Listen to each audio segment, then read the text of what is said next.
Anyway, for the girls and Sharice and Denny giving me the opportunity to say a few words for Bob. It's been tough lately, but anyway, they just want to invite everybody while you're here to come to the hall after, so we don't have to say at the end whatever you're to come. I just want to say a few years ago I was standing here at my brother Clayton's, same thing, memorial. Dwayne was doing the emceeing, standing beside me, and he said the same thing. I want to thank you all for coming here to give my respects, or your respects, to my cousin Guy Owen.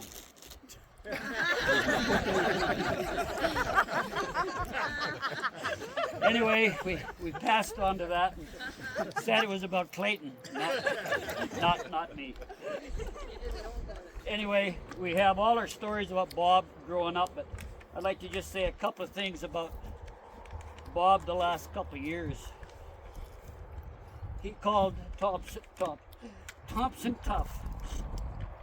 And I do think when Bob got diagnosed with this, he was so tough, but I think he knew what was happening.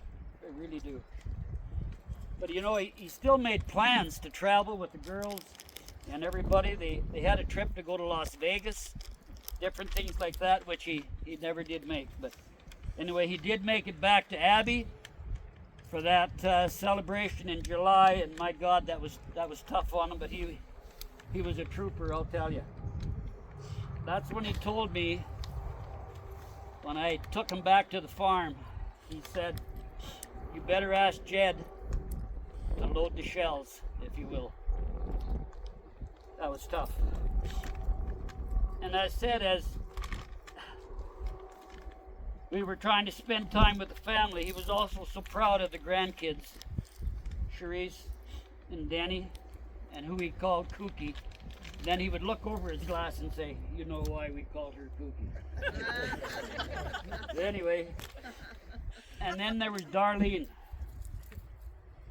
the love of his life. And I still hope there's people around that said after they got married, "Oh shit, this'll never last." 58 years strong, I'll tell you. In the last few months, I made a few trips to Calgary to see him, never knowing what to expect. But he was always more interested in my health lately and what was going on with his own. One of those trips, he was not doing good, and I didn't know what to expect, but when I got there he was, smoking his vape pen, out pressure washing the deck. As for the vape pen, Bob and I went to the cancer clinic one day, waiting for Darlene to come to the front porch or the desk to pick us up. Bob was just a smoke and a cloud of smoke going up. A fellow walked by and he went to me and he went, "There was a sign that said, if you're having trouble smoking, here's a number for you to call." Bob Thompson Tough just gave him a look over his glasses. I'll make this short. But anyway, we all know Bob was Mr. Gadget. Christ, he had more gadgets going around. You couldn't watch TV. He had this remote, that remote, this remote, whatever. And then it was so loud, you couldn't hear it or anything. So, and I still have a lot of those gadgets at my house. It's too bad nobody, or all of us, couldn't have seen his backyard at Christmas, because he loved Christmas. The girls have kept the lights going and whatever, and I don't know how they do it, but it looks beautiful.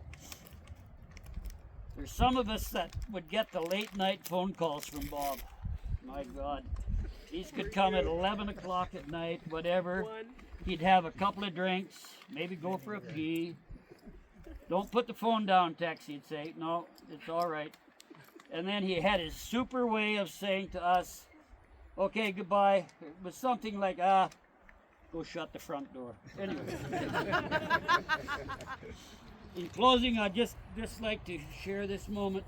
There's been a thing on this Cowboy channel that I watch lots, and I think it fits Bob to the T. It says, "You only live once, but if you do it right, once is enough. And Bob did it right.